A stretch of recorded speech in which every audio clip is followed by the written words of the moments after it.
అసలు అపెండిక్స్ అంటే ఏంటి? మరియు మీరు ఎప్పుడైనా స్లీపింగ్ బ్యూటీ సిండ్రోమ్ గురించి విన్నారా? ప్రపంచంలో ఉన్న అన్ని తేనెటీగలు ఒకేసారి అంతమైపోతే ఏం జరుగుతుంది? ఇలాంటివి ఎన్నో ఇంట్రెస్టింగ్ ఫ్యాక్ట్స్ ఈ వీడియోలో ఉన్నాయి కాబట్టి వీడియోని లాస్ట్ వరకు చూడండి. ఇంకేమాత్రం ఆలస్యం చేయకుండా వీడియోలోకి వెళ్ళిపోదాం. అసలు అపెండిక్స్ అంటే ఏంటి? అపెండిక్స్ అనేది మన బాడీలో ఒక చిన్న పౌచ్ షేప్డ్ ఆర్గాన్. ఈ అపెండిక్స్ అనేది మన లార్జ్ ఇంటెస్టైన్ తో అటాచ్ అయి ఉంటుంది. ఇది నియర్లీ 5 to 10 సెంటీమీటర్స్ లాంగ్ మాత్రమే ఉంటుంది.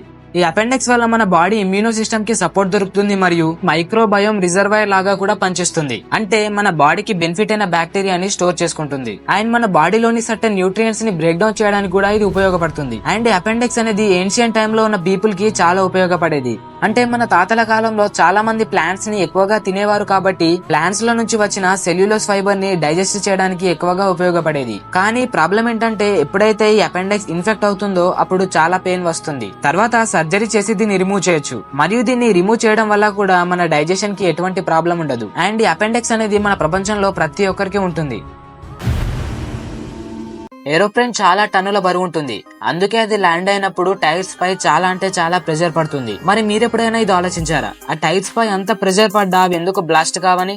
ఎందుకంటే ఈ టైర్స్ ని స్ట్రాంగ్ రబ్బర్ తో మరియు aluminium and multiple layers of nylon fabric తో తయారు చేస్తారు. ఇందులో ఒక్కొక్క లేయర్ అనేది చాలా ప్రెషర్ ని తట్టుకుంటుంది. మరియు ఈ టైర్స్ లో డ్రై హై ప్యూరిటీ నైట్రోజన్ ని నింపుతారు. ఈ ప్యూర్ నైట్రోజన్ గ్యాస్ వల్లనే టైర్లు అనేటివి ఎక్స్పాండ్ కావు. మరియు ఈ టైర్స్ 58 ఫారెన్హీట్ నుంచి 212 ఫారెన్హీట్ దాకా టెంపరేచర్స్ ని తట్టుకోగలవు. ఎందుకంటే ఫ్లైట్ ల్యాండ్ అయ్యే సమయంలో టైర్స్ గ్రౌండ్ తో టచ్ అయినప్పుడు హీట్ ప్రొడ్యూస్ అవుతుంది కాబట్టి హీట్ రెసిస్టెన్స్ కూడా అవసరం. యాక్చువల్లీ కొంతమంది ఏం చేస్తారంటే వాటర్ ని చాలా క్విక్ గా మరియు ఫాస్ట్ గా తాగుతారు. అలా వాటర్ ని చాలా ఫాస్ట్ గా తాగడం వల్ల మన బాడీ చాలా ఎఫెక్ట్ అవుతుంది. ఉదాహరణకు షార్ట్ టర్మ్ ఎఫెక్ట్స్ ఏవంటే మనం అలా ఎక్కువ వాటర్ ఫాస్ట్ గా తాగినప్పుడు మన బాడీలో ఉన్న సోడియం లెవెల్స్ ఇంబ్యాలెన్స్ అవుతాయి. అలా సోడియం లెవెల్స్ ఇంబ్యాలెన్స్ అవ్వడం వల్ల మన బ్రెయిన్ అండ్ లంగ్స్ స్వెల్ కావచ్చు అండ్ స్టమక్ డిస్కంఫర్ట్, వామిటింగ్ మరియు డయేరియా రావచ్చు. అండ్ కొన్ని లాంగ్ టర్మ్ ఎఫెక్ట్స్ కింద కిడ్నీ స్టోన్ మరియు ఎలక్ట్రోలైటిక్ ఇంబ్యాలెన్స్ అవ్వచ్చు. అందుకే ఇప్పటి నుంచైనా వాటర్ ని ఫాస్ట్ గా తాగడం మానేయండి. ఒకవేళ మన భూమి మీద ఉన్న తేనెటీగలు ఒకేసారి అన్ని అంతమైపోతే కేవలం మనం 4 సంవత్సరాల వరకే బతకగలమట. ఈ స్టేట్మెంట్ ని ఆల్బర్ట్ ఐన్స్టీన్ గారే చెప్పారు. మరి ఈ స్టేట్మెంట్ వెనుకున్న మెయిన్ రీజన్ ఏంటంటే మాక్సిమం ప్లాంట్స్ తేనెటీగల వల్లనే పాలినేట్ అవ్వగలవు. ప్లాంట్స్ అలా ఒకదానితో మరొకటి పాలినేట్ అవుతేనే అవి ఫుడ్ ని ప్రొడ్యూస్ చేయగలవు. ఒకవేళ ప్రపంచంలో ఉన్న అన్ని తేనెటీగలు ఒకేసారి అంతమైపోతే పాలినేట్ అవ్వడం కష్టంగా మారుతుంది. ఇలా పాలినేషన్ జరగకపోవడం వల్ల 80 to 90% ఫ్రూట్స్, వెజిటేబుల్స్, నట్స్ మరియు సీడ్స్ ప్రొడక్షన్ అనేది ఆగిపోతుంది. అలా ఆగిపోవడం వల్ల ఫుడ్ స్కార్సిటీ ఏర్పడుతుంది. అప్పుడు హైపోథెటికల్ గా ఫుడ్ స్కేర్సిటీ వల్ల మనుషులు కేవలం 4 సంవత్సరాల వరకే బతకగలరు. అంటే ఈ స్టేట్మెంట్ ద్వారా మన ఎకోసిస్టమ్ లో తేనెటీగలు ఎంత క్రూషియల్ రోల్ ప్లే చేస్తున్నాయో అర్థం చేసుకోవచ్చు. మనలో చాలా మందికి ఒలింపిక్స్ గురించి తెలుసు, కానీ చాలా మందికి పారాలింపిక్స్ గురించి తెలియదు.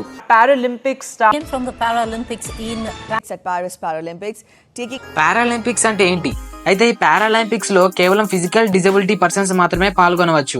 ఈ పారాలింపిక్స్ కూడా ఒలింపిక్స్ లాగానే 4 సంవత్సరాలకు ఒకసారి కండక్ట్ చేస్తారు. ఈ పారాలింపిక్ స్పోర్ట్స్ లో ట్రాక్ అండ్ ఫీల్డ్ అంటే running, jumping, throwing, swimming, wheelchair basketball మరియు కొన్ని రూల్స్ తో టేబుల్ టెన్నిస్ అండ్ ఆర్చరీ కూడా ఆడతారు. మరియు రీసెంట్ గా జరిగిన 2024 పారాలింపిక్స్ లో ఇండియాకు దాదాపుగా 24 మెడల్స్ వచ్చాయి. అందులో 7 గోల్డ్ మెడల్స్, 9 సిల్వర్ మెడల్స్ మరియు 13 బ్రోంజ్ మెడల్స్ ని సాధించారు. మరియు 2020లో జరిగిన పారాలింపిక్స్ లో ఇండియాకు 19 మెడల్స్ వచ్చాయి. 2012లో అమెరికాకు చెందిన ఒక మహిళ ఏకంగా 64 రోజుల పాటు పడుకుంది. ఆ మహిళ పేరు నికోలే డిలియన్. అయితే ఈమె రోజుకి 20 నుంచి 22 గంటలు 64 రోజుల వరకు పడుకుంది. At least 18 to 19 hours a day and anywhere from 32 to 64 days straight. ఆమె రోజుకి కేవలం 2 నుంచి 4 గంటల వరకే ఆమె బేసిక్ నీడ్స్ ని కంప్లీట్ చేసుకునేది. అయితే ఈమె ఇలా రోజుకి 20 నుంచి 22 గంటలు పడుకోవడానికి గల కారణం ఏంటంటే ఒక రేర్ కండిషన్. ఆ రేర్ కండిషన్ పేరు ఏంటంటే క్లెనిన్ లెవిన్ సిండ్రోమ్. దీన్నే స్లీపింగ్ బ్యూటీ సిండ్రోమ్ అని కూడా అంటారు. ఈ రేర్ స్లీప్ డిజార్డర్ ఉన్న వారు రోజుకి 18 నుంచి 23 గంటలు పడుకుంటూనే ఉంటారు. అండ్ ఈ డిజార్డర్ ఉన్న వారికి చాలా ఇరిటేషన్, యాంగ్జైటీ, మెమొరీ లాస్ మరియు ఎక్సెసివ్ స్లీప్ వస్తుంది. అండ్ ఈ డిజార్డర్ తో బాధపడుతున్న వారు మన ప్రపంచంలో దాదాపుగా 1000 మెంబర్స్ ఉన్నారు. మరియు దీనికి మెడికేషన్ అయితే ఉంటుంది, కానీ ఎటువంటి పర్మనెంట్ క్యూర్ అయితే ఉండదు. అండ్ ఇది మన ప్రపంచంలోనే ఒక రేర్ సిండ్రోమ్. యాక్చువల్లీ మనకు ఒక నోస్ ఉంటుంది, దానికి 2 నాస్ట్రిల్స్ ఉంటాయి. కానీ మీరు ఎప్పుడైనా ఇది గమనించారా? మనం కేవలం ఒక నాస్ట్రిల్ నుంచే బ్రీత్ చేసుకోగలమట. ఎందుకంటే ఇది ఒక నేచురల్ ప్రాసెస్. దీన్నే నాజల్ సైకిల్ అని అంటారు. అసలు మనకి నాస్ట్రిల్స్ ఉండడానికి గల కారణం ఏంటంటే మనం ఎయిర్ ని బ్రీత్ ఇన్ బ్రీత్ అవుట్ చేయడానికి. కానీ ఇంకా డీప్ గా వెళ్తే మన బాడీ టెంపరేచర్ ఎంతైతే ఉంటుందో అంతే టెంపరేచర్స్ ఉన్న ఎయిర్ మాత్రమే మన లంగ్స్ కి అవసరం. అదే ఒకవేళ మనం కూల్ ఎయిర్ ని గనక బ్రీత్ చేసుకుంటే కఫ్ మరియు కోల్డ్ అవ్వచ్చు. మన నాస్ట్రిల్ లో టైనీ హెయిర్ ఉంటుంది మరియు దానికి కొంచెం మాయిస్ట్ ఉంటుంది. ఎప్పుడైతే మనం ఎయిర్ ని పీల్చుకుంటామో అప్పుడు ఆ మాయిస్ట్ అనేది ఆ ఎయిర్ తో కలుస్తుంది. అలా అవ్వడం వల్ల ఆ ఎయిర్ అనేది వామ్ గా మారుతుంది. అప్పుడు లంగ్స్ లోకి వెళ్తుంది. అండ్ ఆ నాస్ట్రిల్ లో ఉన్న టైనీ ఎయిర్ మరియు మాయిస్ట్ వల్లనే మనం పీల్చుకునే ఎయిర్ అనేది ఫిల్టర్ అవుతుంది. అండ్ యాక్చువల్లీ ఇప్పుడు మన మెయిన్ పాయింట్ ఏంటంటే మనం ఒకే నాస్ట్రిల్ నుంచి ఎందుకు పీల్చుకుంటామనే కదా. మనం కేవలం ఒకే నాస్ట్రిల్ నుంచి పీల్చుకోవడం వల్ల మనం కొంచెం ఎనర్జీని సేవ్ చేసుకోవచ్చు. మరియు మనం ఒకే నాస్ట్రిల్ నుంచి ఎయిర్ ని పీల్చుకోవడం వల్ల ఆ ఎయిర్ అనేది సేమ్ టెంపరేచర్ తో మన లంగ్స్ లోకి వెళ్తుంది. అండ్ ఈ నజల్ సైకిల్ అనేది ప్రతి 2 నుంచి 3 గంటల తర్వాత షిఫ్ట్ అవుతూ ఉంటుంది. అంటే మీరు ఇప్పుడు ఒకవేళ రైట్ నాస్ట్రిల్ నుంచి బ్రీత్ చేసినట్లయితే 2 నుంచి 3 గంటల తర్వాత లెఫ్ట్ నాస్ట్రిల్ నుంచి బ్రీత్ చేస్తారు. అండ్ కొన్ని సిచ్యువేషన్స్ లో మనం 2 నాస్ట్రిల్ నుంచి కూడా బ్రీత్ చేస్తాం. ఎగ్జాంపుల్ కి మనం ఎక్సర్సైజ్ చేసినప్పుడు ఎక్కువ ఎయిర్ కావాలి కాబట్టి అప్పుడు మనం 2 నాస్ట్రిల్స్ నుంచి బ్రీత్ చేస్తాం. మనందరికీ missile man of India APJ Abdul Kalam గారు తెలుసు, మరియు iron man of India Sardar Vallabhbhai Patel గారు తెలుసు. కానీ మీలో ఎవరికైనా ఫారెస్ట్ మ్యాన్ ఆఫ్ ఇండియా ఎవరో తెలుసా? జడేవ్ పయంగ్. ఈయననే ఫారెస్ట్ మ్యాన్ ఆఫ్ ఇండియా అని కూడా పిలుస్తారు. ఎందుకంటే ఈయన 1979 అప్పుడు ఈయనకి 16 సంవత్సరాలు.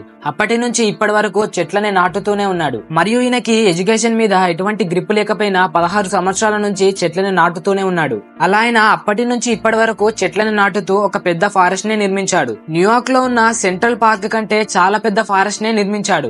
అంటే ఈయన నియర్లీ 40 సంవత్సరాలలో 1360 ఎకరాల ఫారెస్ట్ ని నిర్మించాడు. మరియు ఈ ఫారెస్ట్ లో Lions, tigers, leopards, rhinoceros, deers మరియు చాలా జంతువులు నివసిస్తున్నాయి. మరియు ఈయన India's 4th highest civilian honour అంటే పద్మశ్రీ అవార్డు ని అందుకున్నాడు. ఈయన గురించి మీరేమనుకుంటున్నారో కామెంట్ బాక్స్ లో కామెంట్ చేయండి. ఈ ఫ్యాక్ట్ అనేది ట్విన్ పారాడాక్స్ థియరీతో లింక్ అయి ఉంటుంది. ఈ థియరీ గురించి మనం ఆల్రెడీ లాస్ట్ వీడియోలో తెలుసుకున్నాం. ఒకవేళ మీరు గనక వీడియోని చూడకపోతే డిస్క్రిప్షన్ లో లింక్ ఉంటుంది, ఒకసారి చెక్ చేయండి. యాక్చువల్లీ ట్విన్ పారాడాక్స్ థియరీ ద్వారా మనకు తెలిసింది ఏంటంటే మనం ఎంత స్పీడ్ గా ప్రయాణిస్తే టైం అనేది అంత స్లోగా గడుస్తుంది. మన సబ్స్క్రైబర్ ఒకరు కామెంట్ చేశారు ఏంటంటే దోమలు మరియు ఈగలు మనకంటే చాలా ఫాస్ట్ గా మూవ్ అవుతాయి కదా, మరి వాటి టైం మరియు మన టైం ఈక్వల్ గా ఉంటుందా అని. దీని గురించి ఇప్పుడు తెలుసుకుందాం. నిజానికి మనం ఈగలకు ఎలా కనబడతామంటే మీరు గనక ఈ వీడియోని 0.5x లో పెట్టి చూస్తే ఎంత స్లోగా కనిపిస్తుందో ఈగలకు కూడా మనం మూవ్ అయినప్పుడు అంత స్లోగా కనిపిస్తుంది.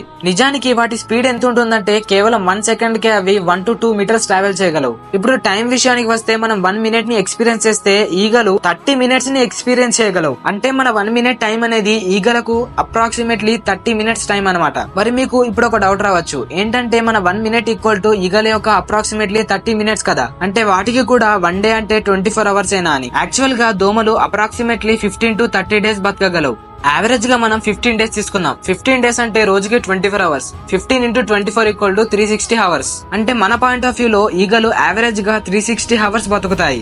కానీ వాటి పాయింట్ ఆఫ్ వ్యూ లో అవి మనకంటే 30 టైమ్స్ ఫాస్టర్ గా ఉంటాయి కాబట్టి 360 into 30 ఈక్వల్ టు 10,800 అవర్స్ బతుకుతాయి. అర్థం కాలేదా? ఉదాహరణకు ఒక ఈగ ఉదయం 8 గంటలకు పుట్టిందని అనుకోండి. రాత్రి 8 గంటల వరకు మన పాయింట్ ఆఫ్ వ్యూ లో 12 గంటలు అవుతాయి. కానీ ఈగల యొక్క పాయింట్ ఆఫ్ వ్యూ లో అవి 30 టైమ్స్ ఫాస్టర్ గా ఉంటాయి కాబట్టి 360 అవర్స్ ని ఎక్స్పీరియన్స్ చేస్తాయి. అసలు రెడ్ కలర్ ని డేంజర్ కలర్ గా ఎందుకు భావిస్తారు? కొన్ని వందల సంవత్సరాల నుంచి ఇప్పటి వరకు రెడ్ కలర్ అనేది డేంజర్ కి సంకేతం.